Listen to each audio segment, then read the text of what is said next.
तो senior react developer के तौर पर अगले बड़े इंटरव्यू की तैयारी चल रही है। चलिए आज उन जरूरी कॉन्सेप्ट्स की तह तक चलते हैं जो असल में एक अच्छे डेवलपर और एक बेहतरीन डेवलपर में फर्क पैदा करते हैं। इसे सिर्फ सवाल जवाब की लिस्ट मत समझिए, ये एक तरह से सफलता का पूरा प्लेबुक है। और देखिए, असल सवाल यही है, बात सिर्फ कोड लिखने की नहीं होती, नहीं, बात होती है मुश्किल इंजीनियरिंग फैसलों को सही ठहराने की। मतलब ये समझा पाना कि कब कोई नई लाइब्रेरी इस्तेमाल करनी चाहिए और कब अपना कस्टम सॉल्यूशन बनाना ही बेहतर है। इंटरव्यू लेने वाला बस इसी थॉट प्रोसेस को, इसी सोच को समझना चाहता है। तो हमारा ये जो पूरा डिस्कशन है ना, वो असल इंटरव्यू अनुभवों पर आधारित 20 मेन कॉन्सेप्ट्स के इर्द गिर्द घूमेगा। ये 20 कॉन्सेप्ट्स एक तरह से साफ सुथरा रोड मैप देते हैं कि भाई अगर मास्टरी हासिल करनी है तो ध्यान कहाँ लगाना है। और चीज़ों को आसान बनाने के लिए हमने इन 20 कॉन्सेप्ट्स को 4 हिस्सों में बांटा है। समझ लीजिए ये 4 किरदार हैं जो एक सीनियर डेवलपर की सोच को दिखाते हैं। परफॉर्मेंस को बेहतर बनाने से लेकर बड़े बड़े आर्किटेक्चरल फैसले लेने तक हम एक एक करके हर पहलू को कवर करेंगे। तो चलिए सबसे पहले बात करते हैं परफॉर्मेंस की। सवाल उठता है, परफॉर्मेंस ही क्यों? भाई इसलिए क्योंकि स्टडीज बताती हैं कि पेज लोड में सिर्फ 1 सेकंड की भी देरी होना तो कन्वर्जन रेट 7% तक गिर सकता है।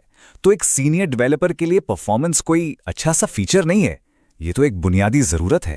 अब ये जो फाइबर है ना, ये सिर्फ एक फैंसी शब्द नहीं है, ये रिएक्ट का इंटेलिजेंट शेड्यूलर है।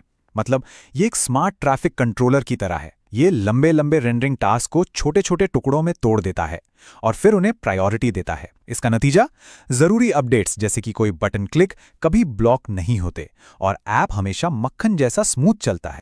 देखिए, ये सब कुछ बस फालतू के काम से बचने के बारे में है।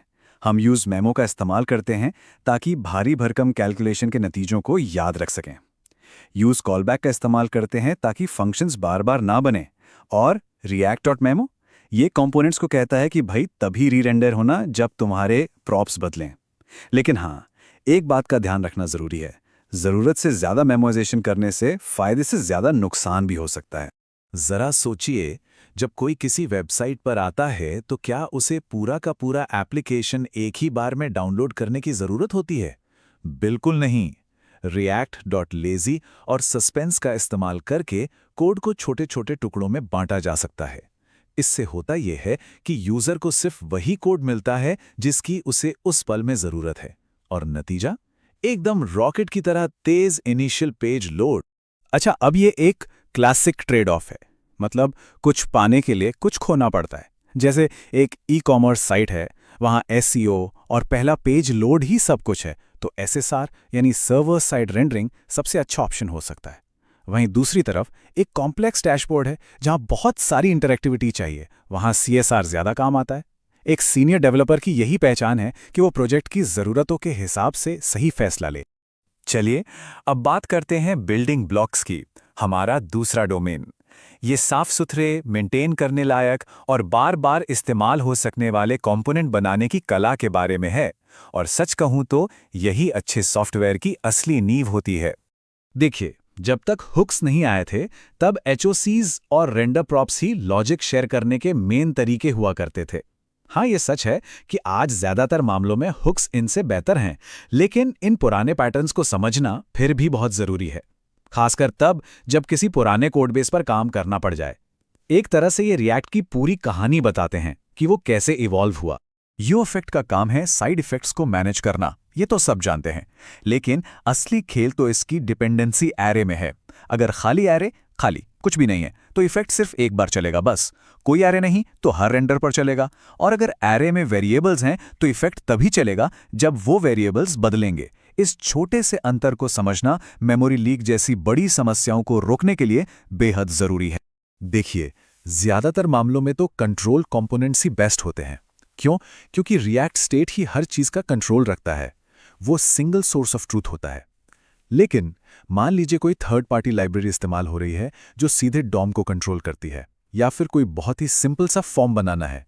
ऐसे में अनकंट्रोल कंपोनेंट काम को बहुत आसान कर सकता है। और यही तो सीनियरिटी है, ये जानना कि कब नियम को तोड़ना सही है। किसी भी बड़े एप्लीकेशन का दिल क्या होता है? उसका स्टेट। और हमारा तीसरा डोमेन बस इसी डेटा के फ्लो को संभालने के बारे में है। फिर चाहे वो एक छोटे से कंपोनेंट का स्टेट हो या फिर पूरे के पूरे एप्लीकेशन का।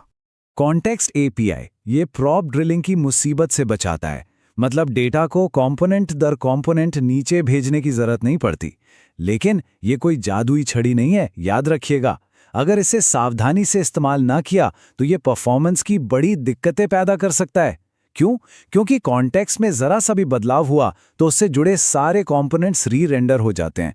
इसलिए इसका इस्तेमाल ग्लोबल चीजों के लिए ही सबसे अच्छा है, जैसे थीम या यूजर लॉगिन की जानकारी।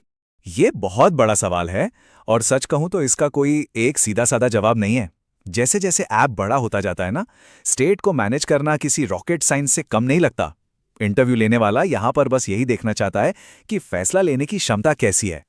बात वही है, सही काम के लिए सही टूल चुनना।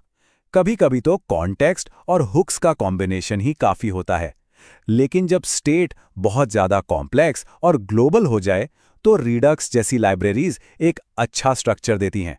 और हां, अगर रिडक्स का सारा तामझाम पसंद नहीं तो जुस्तांत या जुटाई जैसे हल्के फुल्के और मॉडर्न ऑप्शन भी तो हैं।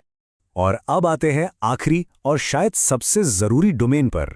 ये वो जगह है जहां एक सीनियर डेवलपर सिर्फ कोड लिखने से आगे निकल जाता है और पूरे सिस्टम के आर्किटेक्चर के बारे में सोचने लगता है। यह है रिएक्ट का सीक्रेट सॉस। यही वो चीज है जो इसे इतना तेज बनाती है।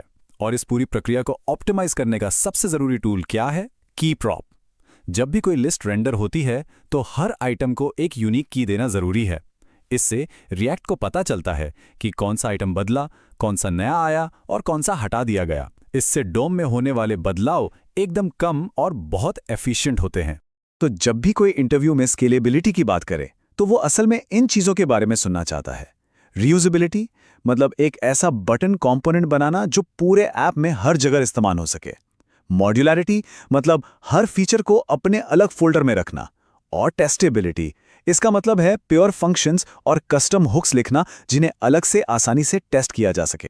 तो इन सभी कॉन्सेप्ट्स को देखने के बाद एक बहुत जरूरी बात समझ में आती है। ये खेल सिर्फ परिभाषाएं रटने का नहीं है। असल में सीनियरिटी का असली मतलब यही है।